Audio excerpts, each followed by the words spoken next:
reminder that today's football, field hockey, basketball, tennis, swim, and golf practices have been postponed. And all bake sales are also canceled. But don't forget to sign up for concussion testing by this Friday. And remember, make good choices. Welcome to class. Zoom folks, ready to get zoomed. Yeah, we got a lot to do today, so please turn on your videos. Everybody get your cameras on. We're ready to learn. Hello, Let's go. NHS. It's 10:54. It is now 48 degrees outside. And I'm watching a cloud going over the sun. But it's a small cloud, so the sun should be shining in about 10 to 13 seconds. Don't forget to check your Aspen for all announcements. And remember, make good choices.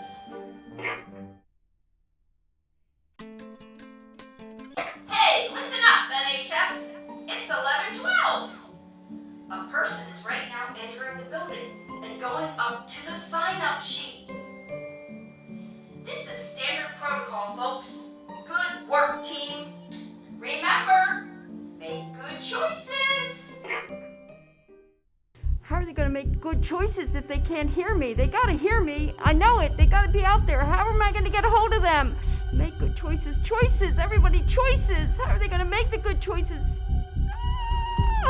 Make good choices. Choices. Everybody, choices. How are they going to make it? Jeez, I'm getting worried about this. We got to do something. Wait, I have an idea. Hello, NHS. We are now 252 days into this pandemic, but we're still alive and kicking. We miss you at the school and we can't wait to have you back. We want you back in your classes, back on the field, back in your clubs, back in the halls. But until that time, remember, Make good choices. Make good choices. Make good choices. Make good choices. Make good choices. Make good choices. And remember, make good choices.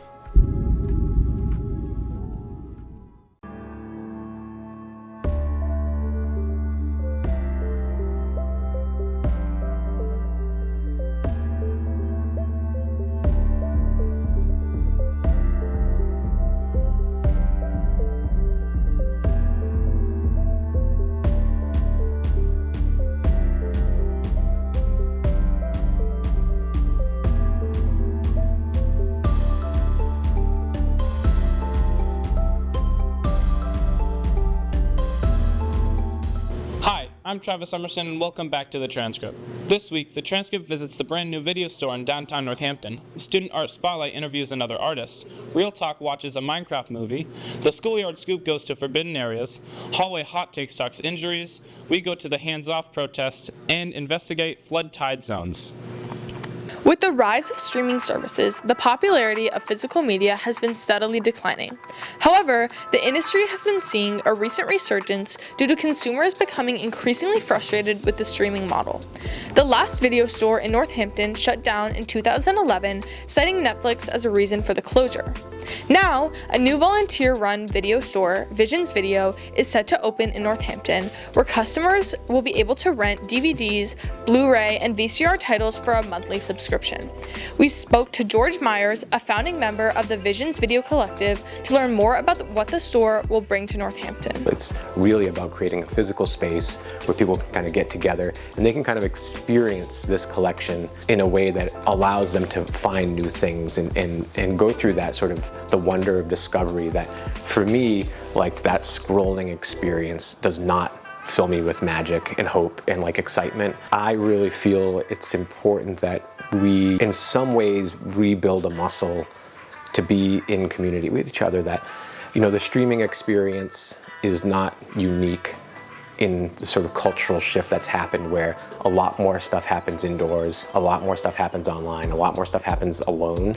And I feel like this is in some ways a response to that. We're fully outside of that model, fully invested in art for art's sake. What we're really here to do is build out a collection that people can experience. When you come in here, you'll have access to any number of, types of films, styles of films, whether they're horror films, documentary films.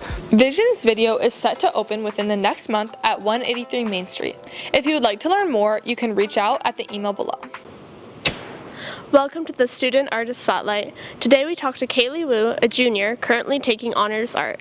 Kaylee works in watercolor, acrylic, pencil, and has been doing commissioned portraits for people and their pets for several years. Today we sat down with her to learn more about her paintings, drawings, and creative process. So far, I've taken 2 art classes with Miss Sasson. I've taken drawing and painting and concepts in art. Last semester, I did Honors Art 1 with Miss Martindale. Right now, I'm taking Honors Art 2. And in my senior year, I plan to take 3 and 4. I'm actually a commissioned artist, so I do realistic pet portraits. I get a lot of my inspiration from Pinterest. I think that there's a lot of good resources, and I've learned a lot about color theory and anatomy from there, so I think that's a really good platform to use. I used to like Van Gogh a lot, and I still do, and Claude Monet. Actually, it's easy to come up with ideas, but getting it down on paper is the harder part. I find myself usually just doing the same thing. I have to, it could take me like 90 sheets of paper. I just do over and over and over again before I get one I like. I like to use a graphing method, so usually what I do is I put a graph on the picture I'm drawing and the paper I'm drawing on, and it helps me just get all the proportions right. So that's usually how I start out. Then I'll do the coloring and so on. This is the current portrait I'm working on right now. It's a reductive charcoal drawing, so basically you color over the whole paper with charcoal, and then basically the eraser is your drawing tool. So this is my cover for my journal. Basically the angel in the middle is me as a little kid, and there's like fantasy elements, so it's supposed to feel kind of like nostalgic. I have a few I've been working on. This is for the journal assignment. This is basically the passing of time. It's kind of just like myself and the clock tied around like a rope, and it's just supposed to symbolize preventing time from flying by so fast. This is what I was working on today. It's basically the feeling of like dissociation, and it's kind of supposed to be like representative of your eyes being half closed.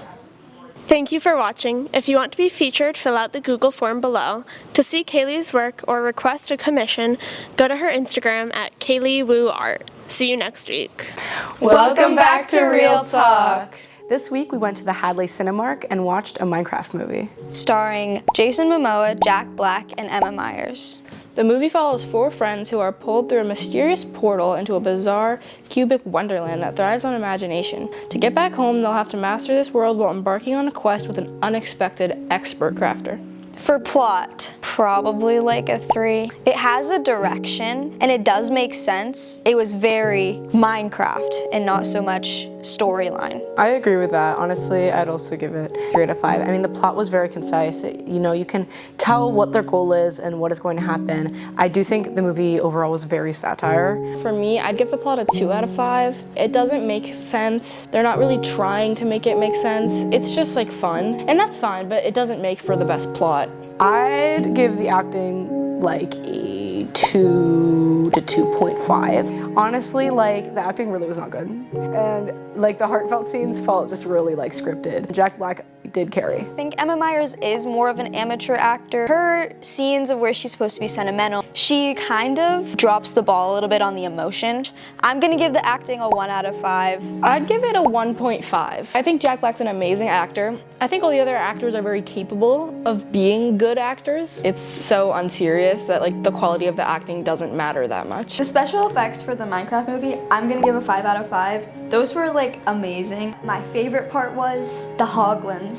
For special effects, I would give it a 4 out of 5. They were like honestly incredible. You like were immersed in the world. I think like having the real people in this giant like cartoonish landscape did look a little off. I'm gonna give it 3 out of 5 stars. I think the CGI, while it was very good, I just don't like when films mix like animation and real people. It's always very off-putting. My complaint for this movie, we all know in Minecraft, when you're going into the nether and you're trying to escape these hoglins, one thing that you have to do is wear golden armor. They could have avoided all of these problems if they wore golden armor. So our overall experience with this movie was great. We sat next to some really enthusiastic Minecraft fans. Insert footage.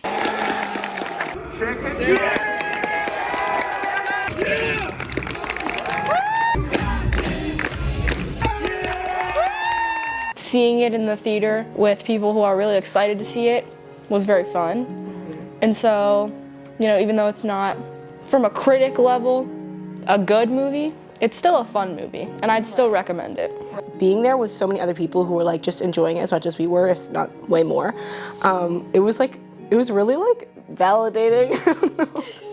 Overall, I think we rate this movie a 3.5. Not the most perfect movie, obviously. It was more for giggles than for like serious critiquing, and I think we can all understand that. I recommend it if you are just looking for a good time and you Yeah. want to like laugh. Exactly. Bye! Hello everyone and welcome back to the Schoolyard Scoop. This week's scoop is where you haven't been. We'll be exploring the unknown and underexplored locations in this school, and right here is our first location.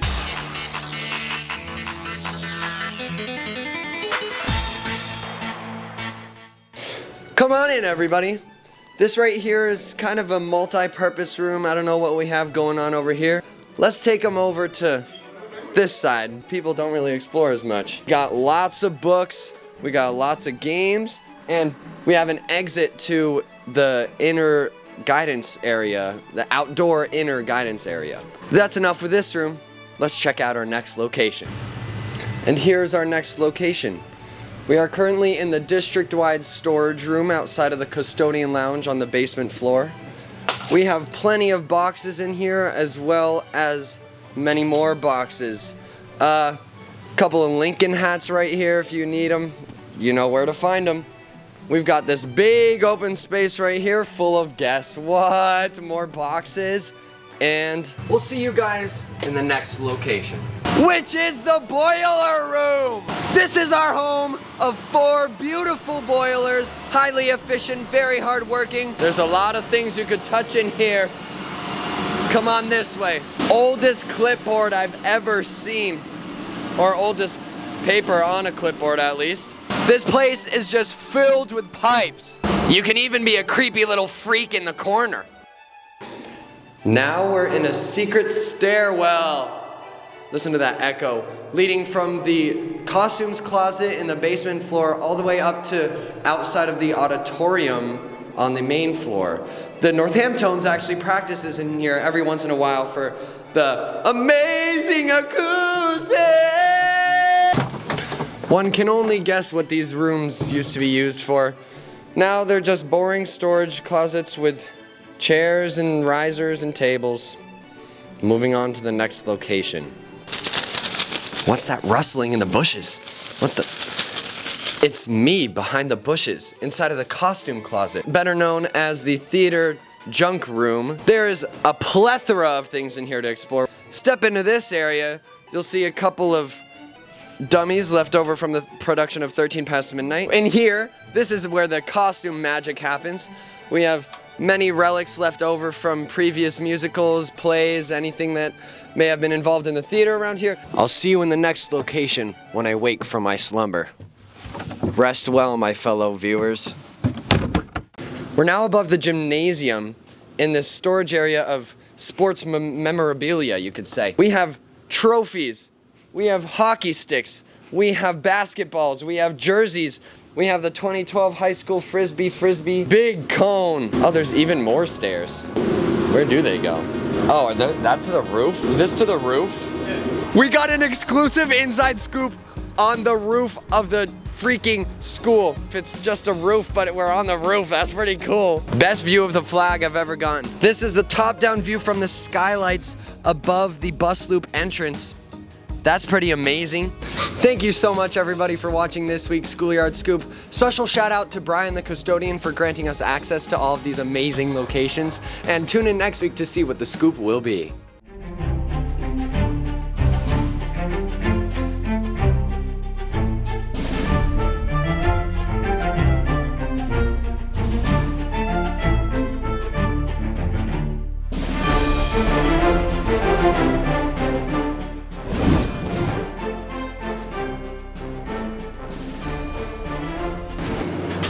Welcome back to Hallway Hot Takes. On this week's episode, we interviewed peers and colleagues on their worst injury they have gotten and how it affected their life. Let's hit the halls. Here with Jasper. What was your worst injury that you've experienced? I was outdoor climbing and I forgot the mat, so I was also by myself, and I fell on the rock and like cracked my head open. I had to get like stitches all across my head. How did that affect your life? Well, I had a concussion, and I didn't have to go to school, so it's, it wasn't terrible.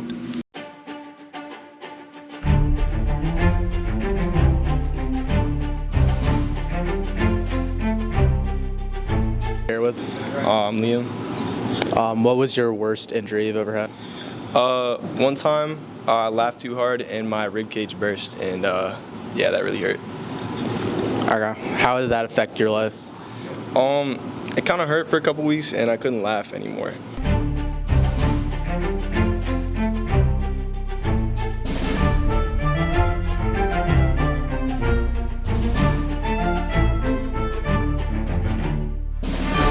Who am I here with today? Stefan. What was your worst injury you've ever had? I got hit in the face with a tennis racket. How did that affect your life? I had to get like 7 stitches, so that wasn't great. But yeah.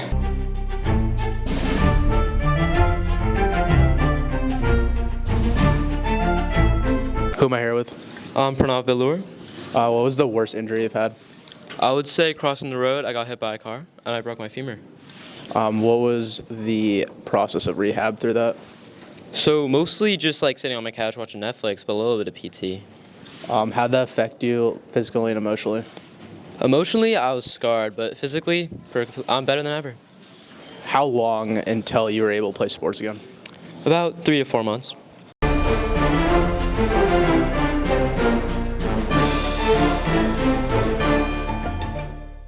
Thanks for watching Hallway Hot Takes. Catch us on Hamped Up next week as we'll be interviewing spring athletes on their early season check-ins on how their season is going. In an effort to protest the Trump administration, demonstrators nationwide and on a global scale got together on April 5th for the Hands Off protests.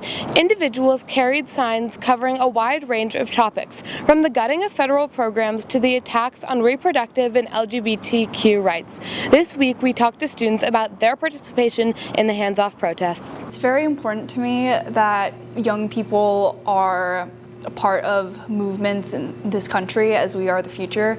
And the protest was about protesting the current leadership, namely Donald Trump and Elon Musk, and some policies they're putting in place, such as like anti-abortion, the many trans legislative bans, such as the passport markers that Trump was doing, that said there are only 2 genders and that your passport had to align with your biological sex. Also stuff like defunding education, which of course affects me personally as a student. I chose to attend the protest this weekend because there was a bunch going on all across the country, and I was very happy that there was some going on locally, so I attended the Northampton one and the East Hampton one. Yeah, I brought a sign. It said, deport hate, because another thing that they're doing is focus on deporting immigrants. My sign was saying that instead of that, we need to get rid of the hate in this country. I didn't have a sign, but I did bring my Palestinian flag just to hold up while I was there, but I did see a lot of really great signs. I saw a bunch of really nicely drawn cartoon-esque of like Elon and Trump, and they were obviously in like a negative way, but I really liked the artistic side of the signs that I saw.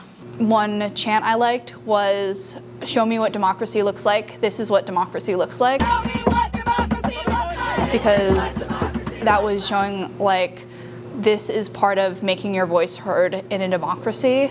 I think it's really important for students to be involved in protests and also in their local community, because it's a really great learning opportunity, and it also allows to meet more people, educate yourself, and it also is just really good to be involved in what's going on in our world. The stuff that's happening in our country and in the world will especially affect us as we grow up, like the education funding thing. Like, we can feel that in our own schools, and it's important for us to go and make our voices heard and say how we want our leadership to represent us. My main hope that what the protests will accomplish is really just awareness. I hope that these protests will wake people up to what is going on in the world currently and not put their head in the sand or block it out, and also inspire them to actually do something about it, because we have power and we have numbers, and a better future is possible.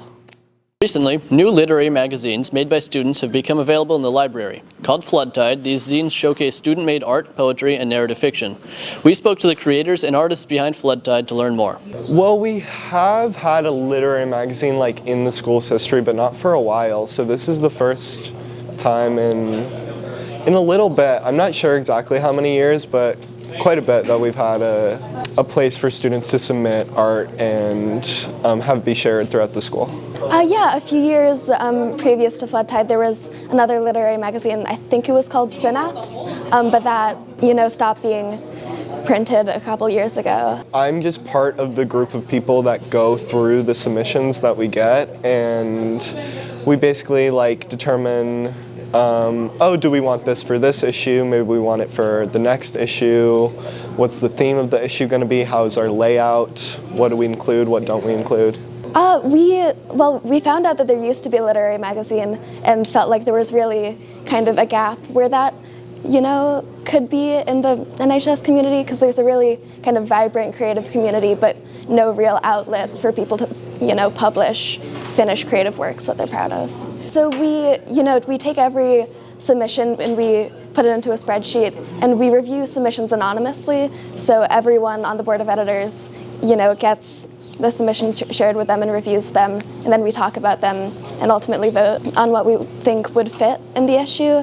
And then once we have, enough submissions to put a real issue together, we, figure out the formatting as a group, the order. We have posters up all over the school, so if you look any place that posters would be, just on the wall, there's a QR code, and then also in the back of our first issue, which I believe there are still some copies of in the library.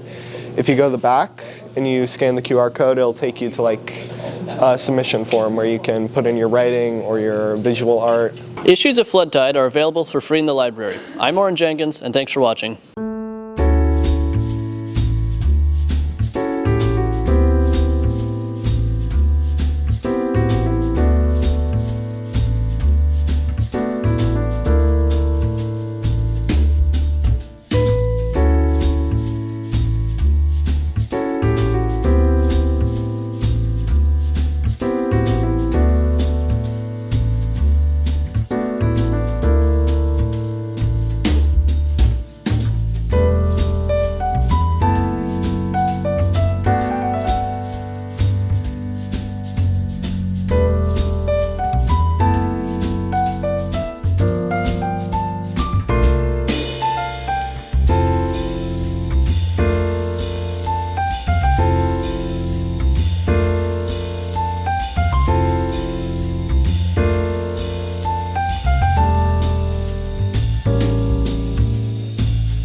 Thank you so much for watching the transcript.